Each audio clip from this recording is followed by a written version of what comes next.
Ladies and gentlemen, this is every League One transfer so far. If you do go on to enjoy today's video, make sure to like and subscribe. 200 likes would be massively appreciated. And let me know down below, what do you think is the best signing that a League One football club has made so far? We'll go through and get up to date with all the business that has happened so far, not including things like contract renewals and players returning from loan. And then every Monday is what I'm thinking we'll do a roundup of all the League One transfers, like what I did on the main channel for League 2 transfers last season. Let's waste no further time and get straight into it. AFC Wimbledon are yet to do any transfer business, and the same can be said as well about Barnsley, but Blackpool have been very active so far. They had the double defensive swoop, firstly of Fraser Horsfall, obviously recently been playing for Stockport County, and they brought him in on a 4-year contract, a real top-end League One defender, and that is a brilliant signing. Yes, some people would maybe raise a bit of an eyebrow at the 4-year contract, but I think it's an absolutely brilliant addition.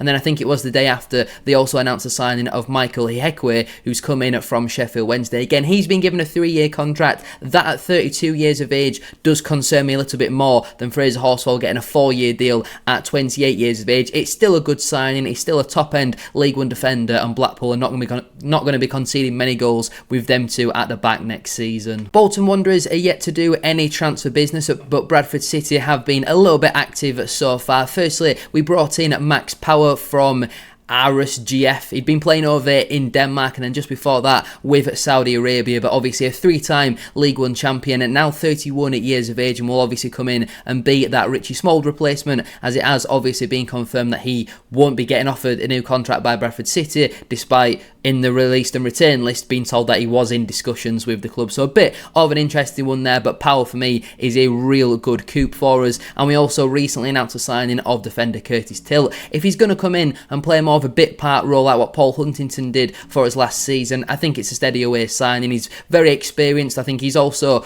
won a League One title as well. I think alongside Max Power the last time around in maybe the 21-22 campaign. Obviously 33 years of age, a little bit of a question mark over giving him a 2-year deal now that we're making the step up into League One. I wouldn't say he was a massive standout for Salford, but very good in the air, very physical, not the quickest anymore, and I think as long as it is a bit part role, I think he could be a solid signing for us. Burton Albion have been fairly active as they've made the loan deal for Fabio Tavares permanent. He's come in on a free transfer from Coventry City, and they also paid an undisclosed fee for Dylan Williams, who's come in from Chelsea's under-21s. I think I'm right in saying both of them two players were on loan with the club last season. In terms of Cardiff, they've not really done any business so far. Doncaster, though, they've been fairly active as well, as they brought in Robbie Gotts from Barrow, central midfielder, 25 years of age, very experienced in terms of how many games that he's played for such a young age, and I do think he'll come in and be that type of profile that Grant McCann wants from his midfielders, and I do think that will prove to be a solid addition. And they also recently announced the signing of Glenn Middleton. Obviously he was on loan at Bradford City many years ago now and did very well with Dundee United.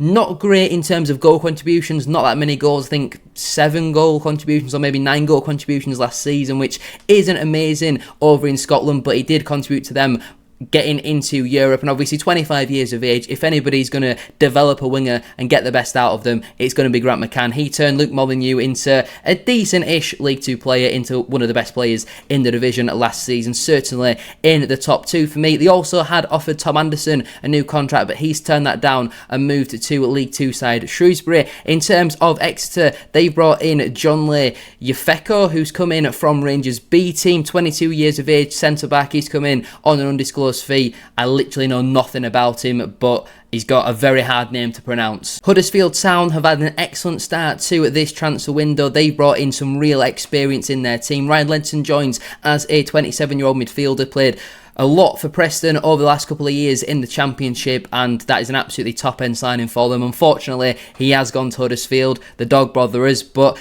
it's still a really good signing. And the same can be said about Marcus Harness. I think a lot of people expected him to be going back to Derby County on a permanent deal following his release from Ipswich, but he's made the step back down into League One, and just at 29 years of age, he's now coming into his prime, and they are 2 standout signings so far for me. And to get them both in on free transfers, yes, the wages are not going to be cheap, cheap, but considering how poor Huddersfield were last season, they need to be bringing in these type of players to be competitive next year, to go for the top 6, to even go for the top 2 as well. In terms of Leyton Orient, obviously they've announced their released and retain list, but no transfer business so far. Lincoln City, again, no real transfer business with them whatsoever. Luton Town, they've not done any business so far, but I would expect some deals to be done in terms of their squad. Mansfield Town, they've done a couple of transfers so far, as Ryan Sweeney has joined from Burton Albion. Obviously the Brewers had offered him a new contract, but he is going back to Field Mill, now 28 years of age, and has really developed since the last time he was with Mansfield. I would have loved him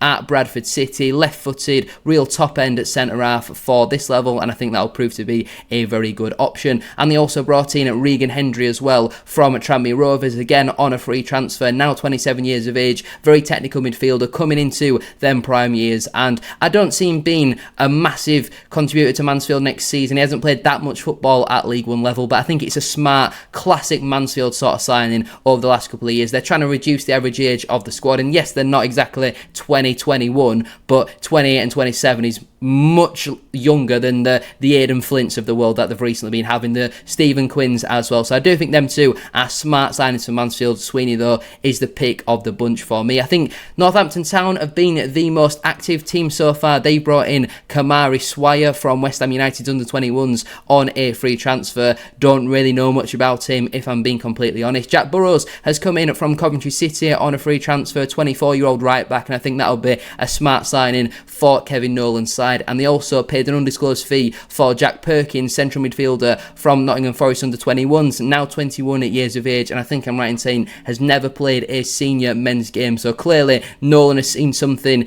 in that Nottingham Forest academy and has obviously gone in for the swoop. Then I think it was recently confirmed that Aaron McGowan has turned down a new contract with the football club and will be moving on to other ventures, or I'm not 100% sure if he was actually released, to be fair. Cobblers fans, let me know down below what was the truth behind that, because I'd seen him linked with Bradford City. Peterborough United have once again dipped into the non-league market as they brought in left winger Cairo Lisby, 21 years of age. He joins on an undisclosed fee from Braintree. Has done quite well in non-league, but obviously that is now a big step up into League One. And when you're trying to replace Kwame Poku with someone who's been playing in, I think, step 3 of non-league, he's going to have to jump up 5 divisions. I don't see him being a major contributor this season. I think Peterborough need to get a bit of experience in that side. They've lost a lot of their better players, the likes of Kiprianu, the likes of Steer, Poku, Ricky J. Jones as well. So Peterborough, they need some signings in the summer or they could be in big trouble next season. Plymouth Argyle have been very active in this transfer window so far as they brought in Bradley Ibrahim from Hertha Berlin. He's come in for a rumoured €300,000 fee, which is what, 250 grand, something like that,